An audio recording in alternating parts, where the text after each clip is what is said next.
এবারই সাফল্যের চূড়ায় ওঠার পালা বিশেষ এই 5টি রাশির জাতিকা জাতকদের।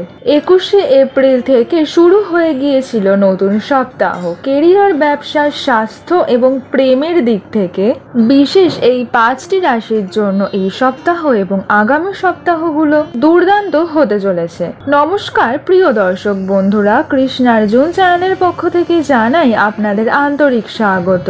আসুন প্রিয় দর্শক বন্ধুরা, দেখে নেওয়া যাক গোল্ডেন টাইম শুরু হতে চলেছে কোন 5টি রাশি জাতিকা জাতকদের ভাগ্যে। মেষ রাশির জাতিকা জাতকদের জন্য এই সপ্তাহ এবং আগামী সপ্তাহগুলো অত্যন্ত ভালো কাটতে চলেছে। এই দিনগুলিতে আপনার আত্মবিশ্বাস বজায় থাকবে। ছাত্রছাত্রীরা সাফল্য পাবে। ব্যবসায়িক ক্ষেত্রে কোনো বড় টেন্ডার বা চুক্তি চূড়ান্ত হতেই পারে। আপনার প্রেমের জীবনে আপনার জীবন সঙ্গিনীর সঙ্গে ভালো সময় কাটাতে পারবেন। আপনি এই সপ্তাহে আপনি আপনার কর্মজীবন দুর্দান্তভাবে এগোতে পারবেন, যার কারণে আপনাকে নতুন দায়িত্ব অর্পণ করা হতে পারে। বৃষ রাশির জাতিকা জাতকদের জন্য এই দিনগুলি ভাগ্যবান প্রমাণিত হবে। সামাজিক স্তরে আপনার খ্যাতি বাড়বে। ব্যবসায় বিনিয়োগ থেকে ভালো রিটার্ন পেতে পারেন আপনি। বৃষ রাশির জাতিকা জাতকদের শিক্ষার্থীরা সাফল্য পাবেন। বিবাহিত জীবনে ভালোবাসা এবং সম্প্রীতি বজায় থাকবে।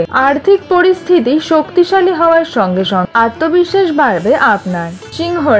সিংহ রাশির জাতিকা জাতকরা এই সপ্তাহে ঋণ থেকে পাবেন মুক্তি।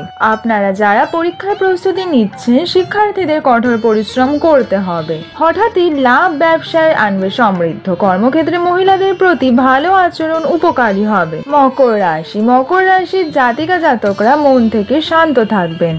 এই সপ্তাহে আপনার জীবনে আসবে সুখ। প্রেমের জীবনে মধুরতা বজায় থাকবে। একটু বুদ্ধিমত্তার সঙ্গে কাজ করতে হবে আপনাকে। সম্পত্তি সংক্রান্ত বিষয়ে আপনি সফলতাই পাবেন। কর্মক্ষেত্রে লক্ষ্য অর্জনের সাফল্য পাবেন। মীন রাশির জাতিকা জাতকরা এই সপ্তাহে কিছু ভালো খবর পেতেই পারেন। আপনার বেতন বাড়বে, যার কারণে আপনার দিনগুলি ভালোই কাটবে। ব্যবসায় আর্থিক অবস্থা শক্তিশালী থাকবে। প্রেমের সম্পর্কের ক্ষেত্রে আপনি আপনার সঙ্গী বা সঙ্গিনীর কাছ থেকে খুব সুন্দর কোনো চমক পেতেই পারেন। প্রিয় দর্শক বন্ধুরা, ভিডিওটি থেকে যদি আপনাদের আরো কিছু জানার থাকে অবশ্যই কমেন্ট সেকশনে আমাকে জানান। ভিডিওটি যদি আপনাদের উপকারী মনে হয় লাইক, শেয়ার, সাবস্ক্রাইব করুন।